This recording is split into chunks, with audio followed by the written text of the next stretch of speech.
تقریباً جن آیتوں کو ہم نے سماعت کیا اس کے اندر پچھلی قوموں کے واقعہ قوم عاد، قوم سمود، ابراہیم علیہ السلام کا واقعہ، اور اسی طرح سے قوم لوط، کس طرح ان قوموں پر دعوت توحید دی گئی، انہوں نے انبیاء کو جھٹلایا، وہ جو مطالبہ کرے نشانیاں دی گئی لیکن ان نشانیوں کو بھی انہوں نے ٹھکرا دیا، تو اس کے بعد اللہ کا کیسا عذاب آیا۔ قوم نوح کا اللہ نے ذکر کیا، ان کے اوپر جو عذاب آ گیا اس عذاب کا ذکر کیا گیا۔ یونس علیہ السلام کی قوم پر جو عذاب آیا، سوائے یونس علیہ السلام کی قوم کے اللہ نے کسی قوم سے عذاب کو نہیں ہٹایا ہے۔ اللہ نے اس کی بھی وجہ بیان کر دی کیونکہ انہوں نے توبہ اور استغفار کیا تھا۔ بہرحال یہ کل آج ہم نے جو سماعت کیا ہے اس کا مختصراً آپ کے سامنے ذکر ہے۔ کچھ آیات جو انہی میں سے میں نے آپ کے گوشہ گزار کرنے کے لیے لی ہیں۔ اللہ کہتا ہے وَلَوْ أَنَّ لِكُلِّ نَفْسٍ ظَلَمَتْ مَا فِي الْأَرْضِ لَافْتَدَتْ بِهِ وَأَسَرُّوا النَّدَامَ لَمَّا رَأَوُا الْعَذَابَ وَقُضِيَ بَيْنَهُمْ۔ انسان دنیا کے اندر گناہ کرتا ہے، اللہ کی نافرمانی کرتا ہے، اور سب سے بڑا گناہ یہ ہے کہ آدمی شرک کرتا ہے، کفری اعمال کرتا ہے، اللہ کا انکار کر کے اللہ رب العزت کو اور جھٹلا کر زندگی گزارتا ہے۔ یہ اتنا بھیانک جرم ہے، اتنا بھیانک گناہ ہے کہ اس گناہ کو لے کر کوئی انسان دنیا سے چلا جاتا ہے، موت آ جاتی ہے۔ ویسے تو پوری دنیا بھر کی دولت کسی کے پاس نہیں ہے، ہر انسان کے پاس دنیا کی تھوڑی تھوڑی دولت ہے، اور کتنے خزانے دنیا کے ایسے ہیں جو انسان کو پتہ بھی نہیں ہے۔ شاید قیمتی قیمتی اشیاء سمندر کے گہرائیوں کے اندر، زمین کی گہرائی کے اندر نہ جانے کتنے قیمتی قیمتی جواہرات ہوں گے جو انسان آج تک وہاں تک پہنچ بھی نہیں سکا۔ یہ کچھ مادیات ہیں، پٹرول ہے، ڈیزل ہے، سونا ہے، چاندی ہے، لوہا ہے، سلور ہے، اسٹیل، سمجھ رہے ہیں آپ؟ یہ سب چیزیں کچھ سائنس اور ٹیکنالوجی نے گیس سے، سمجھ رہے ہیں آپ؟ کچھ چیزوں کا جو انسان نے بطور ایک زمین میں چھپا خزانہ سمجھے اس کو حاصل کیا ہے، لیکن ایسے اور کتنے خزانے ہوں گے زمین کے اندر جو انسان جانتا بھی نہیں ہے، لیکن اللہ تبارک و تعالیٰ جانتا ہے، اس کو علم ہے۔ لیکن پوری دنیا کی دولت کسی کے پاس آ جائے، یہ جتنے خزانے ہیں کسی کے پاس جمع ہو جائے، اور اللہ تبارک و تعالیٰ اس کو توحید سے محروم کر دے، عقیدہ توحید اس کو سمجھ نہ آئے، اللہ کی وحدانیت اس کو سمجھ میں نہ آئے، تو پھر پوری دنیا کی دولت ہیچ ہے، اس کی کوئی قیمت، کوئی قیمت اور ویلو اللہ رب العزت کی نگاہ میں نہیں ہے۔ اسی کا ذکر اللہ کہتا ہے اور اگر ہر ایک نفس جس نے ظلم کیا ہے، ظلم سے مراد شرک ہے، ہر ایک نفس، ہر ایک آدمی جس نے ظلم کیا ہے، شرک کیا ہے، لفتدت بھی ما فی الارض لفتدت بھی، جو کچھ زمین میں ہے بطور فدیہ کل قیامت کے دن اللہ تبارک و تعالیٰ کی بارگاہ میں پیش کر دے۔ حالانکہ مرنے کے بعد تو انسان کے ساتھ کچھ نہیں آتا، مرنے کے بعد انسان کے ساتھ اس کی اچھائیاں یا پھر اس کی برائیاں آتی ہے، اس کے سوا دنیا کی کوئی دولت نہیں آتی۔ وہ بڑے بڑے قیمتی بنگلے، بڑی خواہش سے جس کو بنایا، بڑی تمناؤں سے جس کے اوپر مال کما کر خرچ کیا، لیکن مرنے کے بعد بڑی مشکل سے کچھ گھنٹوں تک اس کی باڈی کو اس گھر میں رکھنے کی اجازت ملتی ہے۔ زیادہ دن ہو جائے تو کہتے ہیں بدبو آ رہی ہے، جلدی بڑھاؤ اس باڈی کو، نکالو اس باڈی کو اس گھر سے۔ کوئی یہ نہیں کہتا بیٹا، کوئی بیوی یہ نہیں کہتی بہت محنتوں سے بنے سو ہے، خون پسینہ کر کو ایک کرے سو ہے، کئی کو لے جا کر قبرستان میں ڈالتے ہیں جہاں ایک جھاڑ ہے نہیں، اس کی چھاؤں ہے نہیں، اے سی میں رہے سو آدمی، ہمیشہ کار میں اے سی میں گھومتے تھے آدمی، کئی کے واسطے چپی یہی بیڈ روم ہے، اے سی فٹ ہے، اس کے اندر ایئر کنڈیشن ہے، یہی جن کو دفنا دو۔ کوئی بیوی بولے گی، کوئی بیٹا بولے گا بہت کرے ہمارے بابا، کئی کو لے جاتے ہیں، یہیں رکھو، یہ حال میں روزانہ آتے جاتے دکھتے ہیں۔ لوگ مرنے کے بعد بیٹا خود بولتا بابا کہتے کہتے کہ دکھ رہی تھی، ڈریٹ لگ رہا تھا میرے کو، تھوڑے دنوں کے بعد تبصرے کرتا ہوں نے بابا کے مرنے کے ٹائم میں کیا کیفیت ہوئی تھی، جیسا جیسا ٹائم جا رہا تھا میرے کو تو ہیبت ہو رہی تھی، دل بول رہا تھا کب کب قبرستان کو پہنچو۔ آج بھی کبھی کبھی خواب میں آئے تو بھی خوف ہو رہا بولتا تو انہیں حال میں کیا دفنانے دیتا۔ لیکن انسان یہ سب کچھ کرتا ہے لیکن آنے والا کچھ بھی نہیں ہے، انسان اس بارے میں کبھی نہیں سوچتا، لیکن کچھ لیتا نہیں۔ اللہ تبارک و تعالیٰ کہتا ہے فرض محال پوری دنیا زمین کے اندر جو کچھ ہوا لے کر آ جائے، اور آ کر کل قیامت کے دن اللہ سے کہ اللہ میں نے شرک کیا ہے، اللہ میں نے کفر کیا ہے، یہ لے لے دنیا کی قیمتی، یہ لے لے ساری جائیداد، ساری زمین کے خزانے ہیں میرے پاس، یہ ساری چیزیں لے کر تو میرے اس شرک کو معاف کر۔ اللہ معاف کرے گا؟ نہیں کرے گا۔ آج سب سے آسان آدمی اسی عقیدے کو لیتا ہے۔ میرے دوست اس عقیدے میں کوتاہی نہیں چلے گی، اس عقیدے کے اندر لاپرواہی نہیں چلے گی، کسی بھی طرح سے اس عقیدے میں ذرتی کے برابر بھی فرق آ جائے کبھی انسان اس طرح کی لاپرواہی نہ کرے۔ بہرحال اللہ تبارک و تعالیٰ کہتا ہے جب عذاب کو دیکھے گا، فدیہ بھی نہیں لیا جا رہا، حج نے تو دیں گا کیا، بفرض محال دے گا بھی تو اللہ قبول نہیں کرے گا۔ عذاب کو دیکھے گا، جہنم کی بھڑکتی آگ کو دیکھے گا، جہنم کے قسم قسم کے عذابات کو دیکھے گا، ندامت اٹھائے گا، شرمندہ ہوگا، افسوس کرے گا، لیکن اللہ کہتا ہے وَقُضِیَ بَیْنَهُمْ، فیصلہ کر دیا جائے گا ان کے درمیان، نیک کاروں کو نیکیوں کا بدلہ اور بدکاروں کو، گنہگاروں کو، کافر و مشرکین کو ان کے عذاب کا ٹھکانہ جہنم بتلا دیا جائے گا۔ اللہ تبارک و تعالیٰ کہتا ہے نوح علیہ السلام ایک لمبی زندگی اپنی قوم میں گزارے، کیا کرتے ہوئے؟ دعوت توحید دیتے ہوئے، لیکن کبھی اکتائے نہیں، کبھی اپنی قوم سے رنجیدہ نہیں ہوئے، بے پرواہ نہیں ہوئے، پریشان ہو کر انہیں ہدایت کی طرف بلانے کے لیے پیچھے نہیں ہٹے۔ اللہ تبارک و تعالیٰ نے مختلف مقامات پر ذکر کیا نوح علیہ السلام اپنی قوم کو 950 سال دعوت و تبلیغ کرتے رہے۔ کتنے سال؟ 950 سال۔ ہم تو زندگی کے کچھ دن بھی نہیں لگا رہے ہیں دعوت و تبلیغ میں، کسی کے پیچھے تھوڑی بہت محنت کرے تو مہینہ 15 دن میں بولتے ارے وہ بیکار آدمی ہے، انہیں سنتا نہیں، کیا بولے تو بھی گلہ کاٹ کو رکھے تو بھی نہیں مانتا، کہتے دلائل دینا وہی نہیں معلوم، گلہ کاٹتے ہیں نا۔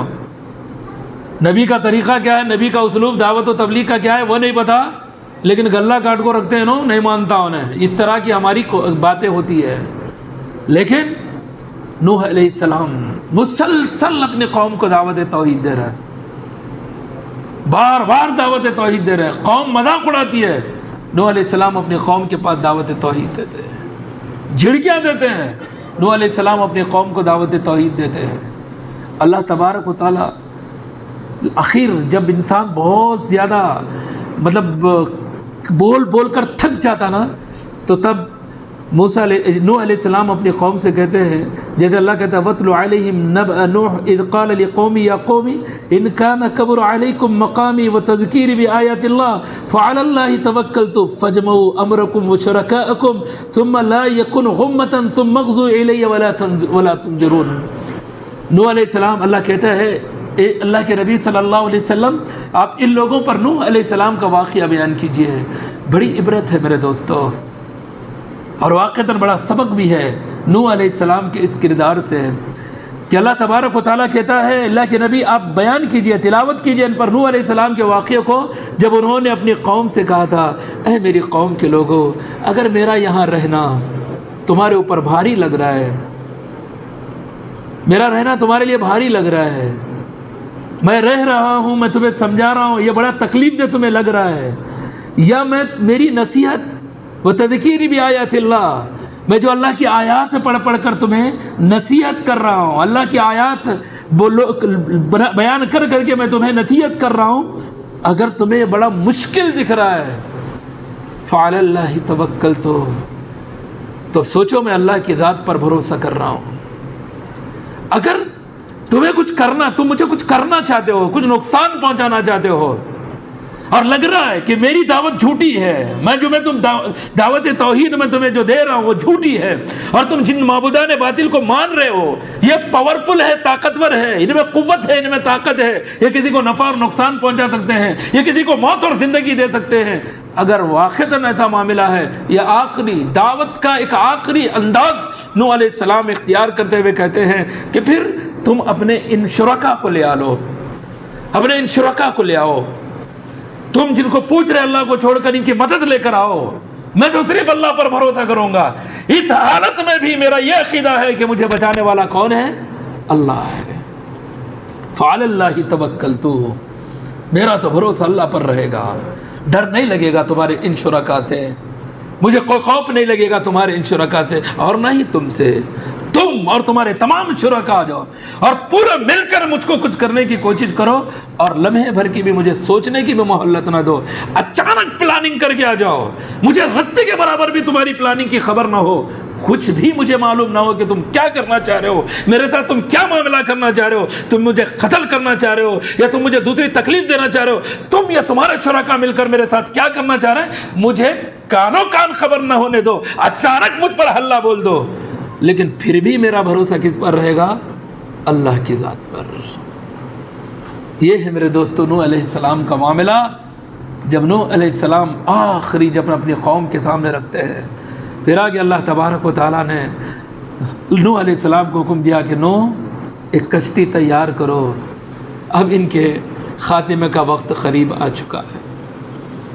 ابھی نوح علیہ السلام کو بتایا نہیں گیا کہ ان پر کیا عذاب آنے والا ہے، دور دور تک خشکی ہے، جہاں تک دیکھو وہاں تک ریت ہی ریت ہے، اور نوح علیہ السلام کشتی بنا رہے ہیں۔ اللہ نے کہا میرے حکم سے میری آنکھوں کے سامنے تم کشتی بناؤ۔ نوح علیہ السلام کشتی بنا رہے، قوم مذاق اڑا رہی ہے، نوح ریتی پہ کشتی چلاؤ گے، اس ریگستان میں کشتی چلاؤ گے؟ کشتی نے تو نہیں چلتی نا ریگستان ریت پر، اس کو تو کیا چاہیے؟ سمندر چاہیے، پانی چاہیے، لیکن اس قوم کو پتہ نہیں ہے کہ ان کا شہر، ان کی بستی سمندر کی شکل اختیار کرنے والی ہے۔ بہرحال نوح علیہ السلام کا مذاق اڑاتے گئے۔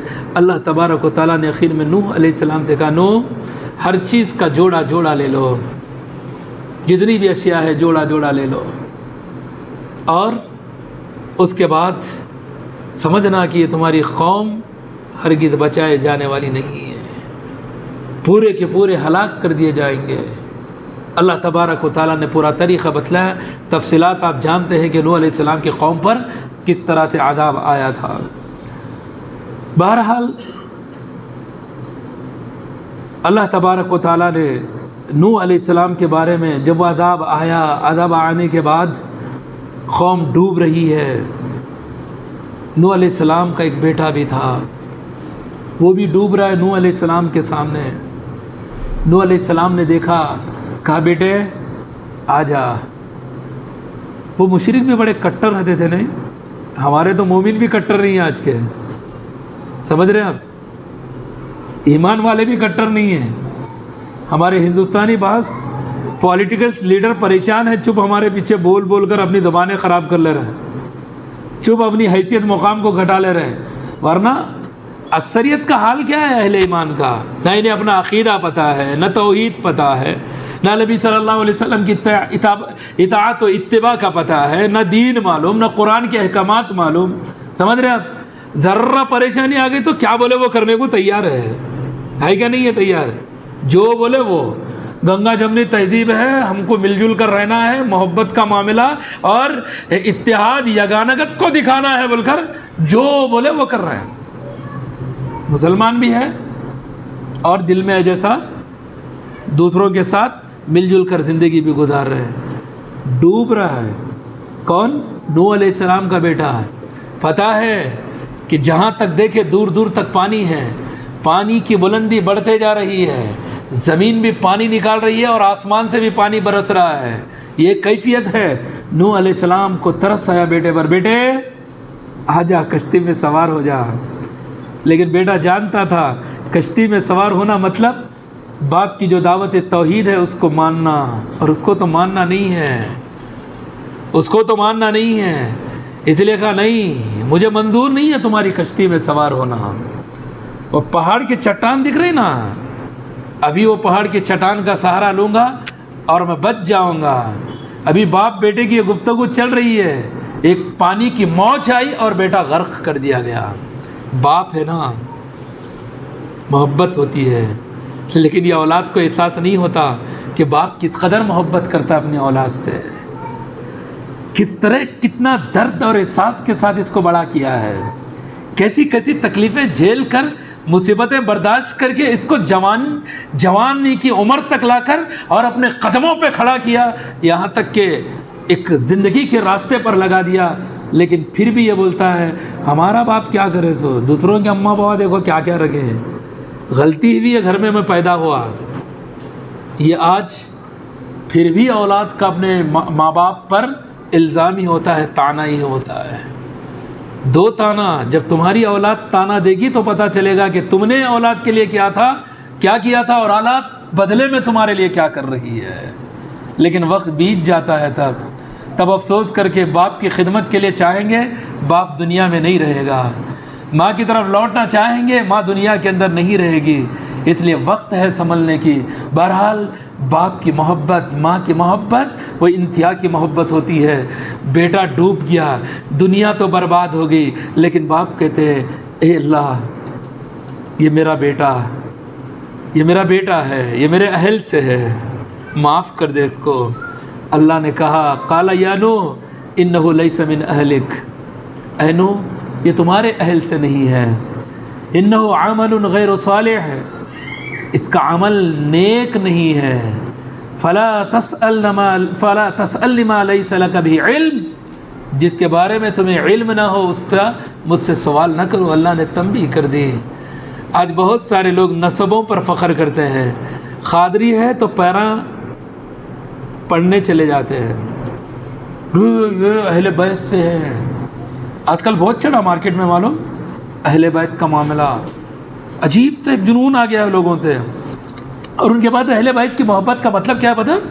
اہل بیت کی محبت کا مطلب یہ ہے کہ یزید ابن معاویہ کو برا بھلا کہو، بعض صحابہ کو معمولی سمجھو، صرف بڑا درجہ صرف اہل بیت کو دو، عجیب عجیب سی باتیں ہیں، سمجھ رہے ہیں آپ؟ جبکہ انصاف عدل کی بات یہ ہے صحابہ سے بھی محبت ہوگی، اہل بیت سے بھی محبت ہوگی، اور اہل بیت کی نسل اگر آج بھی کہیں چلتی ہے ان سے محبت ہوگی، ان کے ساتھ حسن سلوک کا معاملہ کیا جائے گا، ان کے ساتھ اچھائی کا برتاؤ کیا جائے گا، ان کے ساتھ کوئی ظلم و زیادتی کا معاملہ نہیں کیا جائے گا۔ یہی اہل بیت سے محبت کا جہاں پر بھی جن حدیث کے اندر دکھ رہا ارے ایسا کیسا وہ جنتی نوجوانوں کے سردار ہے، یقیناً انکار کون کرتا ہے؟ اللہ کے نبی صلی اللہ علیہ وسلم نے حسنین کو جنتی جوانوں کا سردار قرار دیا، فاطمہ رضی اللہ عنہا کو سیدتو اہل نساء الجنہ قرار دیا، جنت کی خواتین کی سردار قرار دیا۔ یقیناً ہم مانتے ہیں یہ مرتبے کو کہ اللہ کے نبی صلی اللہ علیہ وسلم نے ان کے یہ مرتبے بیان کیے، لیکن اس کا یہ مطلب نہیں ہے کہ دوسرے صحابہ کی کوئی حیثیت نہیں ہے، دوسرے صحابہ کا کوئی مقام نہیں ہے، دوسروں کی کوئی عزت نہیں ہے، دوسروں کا کوئی وقار نہیں ہے، دوسروں سے کسی خدمت کا کوئی تعلق نہ رکھا جائے، یہی اظہار ہو تو اہل بیت سے محبت ہے۔ یہ غلط طریقہ ہے لیکن اللہ تبارک و تعالیٰ کہتا ہے کہ کوئی اہل بیت سے ہو، اہل بیت سے جو بھی ہوگا، آج اگر کہیں پر اہل بیت کی نسل چل رہی ہے، اگر وہ یقیناً کتاب و سنت کے مطابق عمل ہے، اللہ کے رب کے فرمان کے مطابق، نبی صلی اللہ علیہ وسلم کے فرمان کے مطابق اگر ان کا عمل ہے تو وہ اہل بیت سے ہیں۔ اور اگر ان کا عقیدہ غلط ہو، جیسے آج بہت سارے لوگ اپنے آپ کو حسینی بول کر یہ تصور دیتے ہیں کہ ان کا تعلق کس سے ہے؟ اہل بیت سے۔ بولتے کیا نہیں بولتے ہیں؟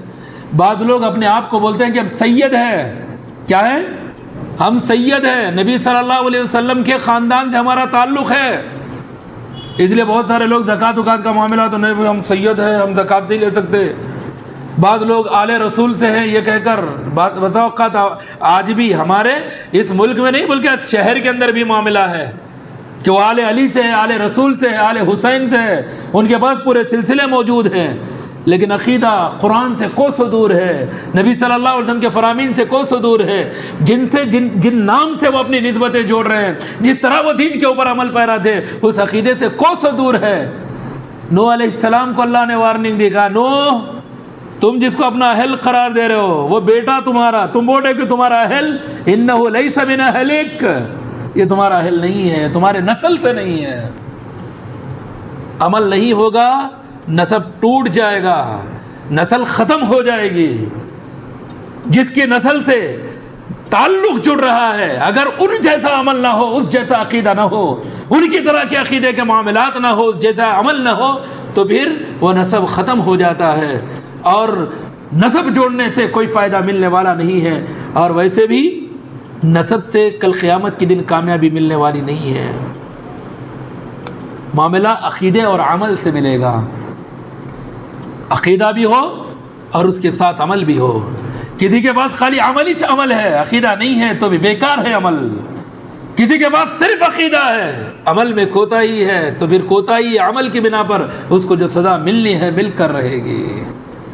اس لیے جو واسطوں وسیلوں سے خوش، بیعتیں لے کر خوش، سلسلے جوڑ کر خوش، اپنے آپ کو قادری، نقشبندی، سہروردی، چشتی، علوی، حسینی، سید، الگ الگ طرح سے جوڑ کر اپنے آپ کو جو بڑے خوش محسوس کر رہے ہیں، اور عمل زیرو، نہ عقیدے کا پتہ ہے نہ عمل کا پتہ ہے، خوش ہے کہ ہم اس آل سے ہیں، بس یہی ہمارے نجات کے لیے کافی ہے۔ قرآن مجید کی آیت کریمہ واضح دلیل ہے، جیسے دوسری ایک حدیث میں اللہ کے نبی صلی اللہ علیہ وسلم فرماتے ہیں، من بط بہ عملہ لم یسرع بہ نسبہ، جس کا عمل جس کو پیچھے کر دے اس کا نسب اس کو آگے نہیں بڑھا سکتا۔ یہی وجہ ہے کہ ابراہیم علیہ السلام کے والد نبی کے باپ ہوتے ہوئے بھی جنت میں نہیں جائیں گے۔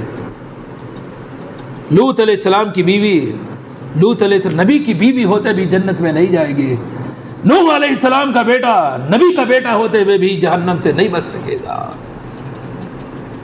تو اس حقیقت کو سمجھنے کی ضرورت ہے کہ حقیقت عمل اور عقیدے سے ہے، نہ کہ نسب اور رشتے سے۔